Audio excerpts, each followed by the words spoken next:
Okay, so I had a dream vision. They're just so vivid is all I can say. And I'm sitting pretty much in the center of the earth, and everything is spinning around me. I'm sitting like in the center of a circle. Everything's spinning around me. And all I can make out of what's going around me is Enoch 72, 73, 74, 75. So I've been reading them. And then it just jumped out at me because Jeremy addressed this at the beginning, this day out of time. I never really liked that word, day out of time. It just almost sounded like everything that Yah does has purpose, so nothing should be out of order. So I love that we call it the divider. It fits better, in my opinion, just a personal thing for me. But I had to find this, and it's right here in Enoch 72. Enoch 72 talks about the courses of the luminaries, and specifically the sun, and the sun's courses. When you go to Enoch 75, this is the start of the sun's course. The chariot on which he ascends, meaning the sun, the wind drives, and the sun goes down from heaven and returns through the north in order to reach the east, so it is so guided that he comes to the appropriate portal and shines in the face of heaven. In this way, he rises in the first month in the great portal, which is the fourth. And then it goes through the next several verses, just the cycle of the sun, how it goes 30 days through portal 4, and then it moves to portal 5, portal 6. We go all the way through to verse 32. And on that day, the night decreases and the amounts to 9 parts, and the day to 9 parts. And the night is equal to the day, and the year is exactly 364 days. So most people stop right there and they say, that's it, 364 days. There we go, that's the calendar. But they forget the cycle has to start back over. The sun has to travel from the west gate, number 3, back through the north, and down into the east gate, number 4, to reset the year. There's our extra day. The sun has to travel through this space.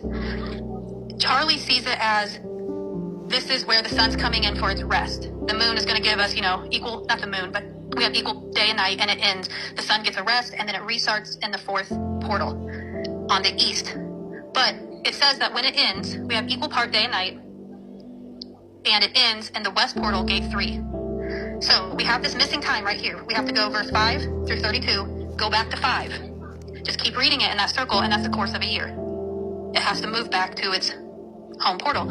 So naturally, I have to go to the North Pole, right? And I have to track this. I have to see this moving through the north. I found a guy on YouTube who shows a whole year in the North Pole. And he shows how 6 months they have light and 6 months they have darkness. What's super ironic is on March 15th, there's still complete darkness. But on March 16th, the sun starts shining again. So it proves how the sun goes back through the north and falls and ascends back into that gate to bring in the equinox. Because the North Pole starts getting light on March 16th every year. I think that was great. So I haven't heard anybody teach on the sun returning back to gate 4. There has to be time for the sun to get from the west 3rd portal, where it ends, back to the 4th portal, where it begins in the east. So on the equinox, it turns to the North Pole, and between the equinox and equinox, it goes in the east gate? Yes. It travels to the east gate in those 3 days? Yep. Yeah, okay. Yep. It's always, that's amazing because it's always showing day 1, day 2, and day 3. Those are always going to be the days that there was no sun, moon, or stars yet. Right. Wow. So in the chat, I'm going to show just a simple Google search, and it shows day 15, they have no sun. Day 16, they have sun. And then I can share the YouTube link if you guys want to actually see the rotation of the sun for a full year. He goes over and showing how they have 6 months a day, they have 6 months where it's daylight all the time, and 6 months where it's night. And then you can see where that sun comes back in, and by the equinox, they have light again. Wow. That's actually really awesome.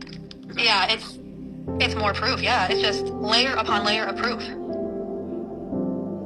So Sister Charlie is seeing the menorah set up a little bit differently than the way we normally would see it, just 1 through 7. She's seeing number 7 being the center of the menorah, because that's our Sabbath, and where the sun crosses over the north, it's like a break for the sun, because it's not really being counted until it drops back into the gate 4. But I'm going to let her explain that. She's not on this call, but that was something that Yah had revealed to her, so once she gets her presentation together, it would be a lot easier to visualize that. Well, do you want to do that tomorrow? We'll set up another. Honestly, it's confirmation for me, and it's confirmation of what Sister Marissa found with those the stars, the signs and the stars, the pictures I shared earlier. And it's just confirmation after confirmation, like I was saying earlier. And the longer we search this out, I'm sure there's even more confirmations that we have. Yeah, because then we're going to have Ken Henderson, and he focuses on the stars. And I would love I used the app that she uses to locate the stars, and I said, I need to know, in Jerusalem, from Jerusalem, does the Spica star come up on the day of the equinox? And she screenshot it. It was perfect. We start the day with confirmation of the sun, the straight line shadow, going straight into the tabernacle, and we end at the very last second, before the day breaks, pop, there's the Spica star, right above the horizon, right before the next day starts. So you have confirmation from sunrise to sunrise. It was absolutely beautiful. Now, Spike, is that the barley? Yes, ma'am. Okay, and is that the bunch of barley that the woman is holding? Yes, Virgo. Correct. Okay. I know these are Greek names, but I don't know their non-Greek names. Okay. Well, I was trying to think of the name of that, the woman in the stars, but it's called Virgo. Okay. Well, that makes sense. If she's holding the barley, the bunch of barley, and that bunch of barley is a star called Spica. Am I understanding that correctly? Correct, if I'm saying it correct, but it means grain, ripened grain, I think is what it means. Oh, okay. And it's a star called Spica? Yes, like Spica is how it's spelled, I believe. Yeah, okay. I knew Spica was in there, but I wasn't sure Spica was the analogy or if it was the actual name of the star or what. But I knew the barley that she was holding on to was part of that. Yes, I think it confirms again with the first fruits, because it also represents the wheat. But I don't hold me to that. I just heard that once. Okay. That something moves just right. Okay. So this is where they all get that they're supposed to be sighting the barley over there in Jerusalem and, looking for the grain. And if it doesn't ripen in time, then they flip through the next month and all that nonsense. Correct. Yeah, exactly. Oh, for peace sakes. Yeah, more than hidden in plain sight type of stuff. Yeah, I always wondered where that came from, but okay. Well, you got to think that, Abraham, he had to have seen the whole plan in the stars. He wasn't given, in our understanding, he wasn't given this layout like Moses gave the people. He just had faith, and Yah just walked him through it. And he just got up, left his home, and followed wherever Yah. There was no ripened barley in Jerusalem that he had to wait for, and Yahweh was the same from the beginning to the end. So the whole entire creation plan from beginning to end is in the stars. We just don't know them anymore. Well, they were so much more educated in all that stuff than we are today. Right, and they didn't have people spraying skies to keep them under clouds for several weeks in a row. Yep, that's true. They're trying to hide it all from us. Yes, ma'am. People are waking up to the truth, so they're doubling down in hiding the truth. Yes, I believe that too. That's how they work.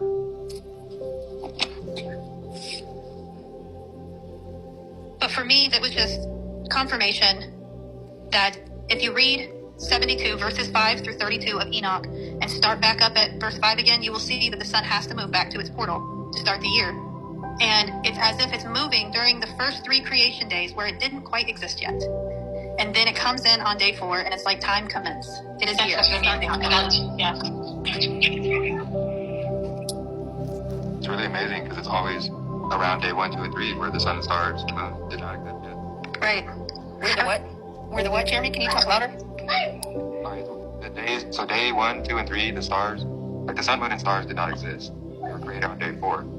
So what all this is basically showing is all this is centered around. We're showing the creation week days, the first 3 days before there was a sun, a moon, and stars, to actually, because they're the timekeepers. That's when time starts being kept, which is why it's the months and all this. But it's always showing like, hey, these are going to be the 3 days that weren't made yet. So there's these specific signs in the heavens, and these are going to be the signs when the year is going to reset. So the yearly cycle reset, boom, right there, right in the heavens, right on the earth, right everywhere.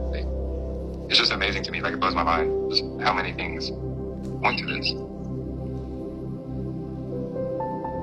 I mean, at this point, I get to a point in my understanding where I'm like, okay, I know that this is it. This is what he means. Then I have to go in and I have to start trying to disprove it from every single angle. Because at some point in my life, or if not my life, I'm going to be part of some group of people, wink, wink, Jeremy, wink, wink, Katrina, you all, that's going to end up going head to head. And I've got to know every single angle.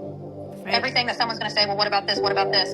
And I have read parts of Enoch, but this time I'm like, wow, okay, I get it. Now I have to try to disprove it, and I can't disprove it at all. Every time I try to disprove it, I get more confirmation.